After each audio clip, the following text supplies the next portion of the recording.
તો મિત્રો આજનો વિડીયો તો ખરેખર જોયા જેવો પણ તમારી સામે આવ્યો છે અને મિત્રો આજે તો લાલ ગુલાલિયાનું પણ શાક બનાવવાનું છે।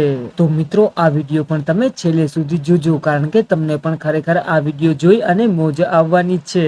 તો મિત્રો એકદમ ફ્રેશ લાલ ગુલાલિયા પણ આજે હાથમાં આવી ગયા છે અને મિત્રો એમ જોવા જાય તો આ આખા દિવસની મહેનતનું પણ ફળ છે જે રાત્રે હું લઈને આવું છું। અને મિત્રો આજે સવારે કામ વધારે હતું એટલે મને તો એવું લાગ્યું કે શાક પણ આજે નક્કી જ મળી જવાનું પણ છે અને એકદમ ફ્રેશ લાલ ગુલાલિયા જોઈ અને આને ખાવાનું પણ વિચારી લીધું। અને તે સાથે મિત્રો આગળ વિડીયો જોતા પહેલા વિડીયોને લાઈક બટન પણ દબાવી દેજો અને વધારે લોકો સુધી આ વિડીયોને મોકલી પણ દેજો।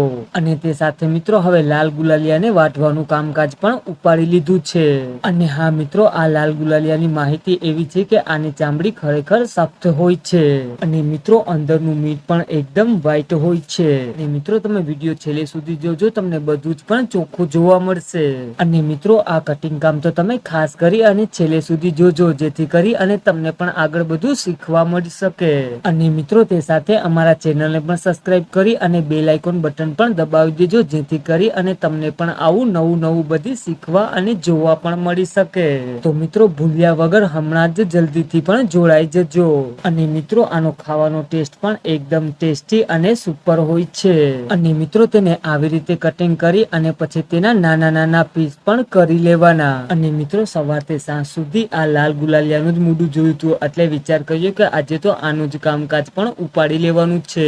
તો મિત્રો હવે આપણું શાક પણ કમ્પ્લીટ થઈ ગયું છે મોરાઈ બોરાઈને હવે આગળની પ્રોસેસ પણ જોઈએ। તો મિત્રો રસોડે જોયું ત્યાં તો હજી રોટલા બનતા હતા અને હું ડાયરેક્ટ કામ પરથી આવી અને આ બધી વિડીયો પણ ઉતારવા લાગી ગયો હતો અને મને જવું હતું નાવા। અને મિત્રો મોબાઈલમાં જોયું તો બેટરી પણ 30% જ હતી અને મિત્રો રોટલા પાકશે ત્યાં તો ઘણી બધી વાર લાગશે અને આટલી વારમાં તો હું નાઈને પણ આવી જઈશ અને ત્યાં તો મોબાઈલમાં ચાર્જિંગ પણ લો હતી એટલે બેટરી પણ ભરાઈ જશે।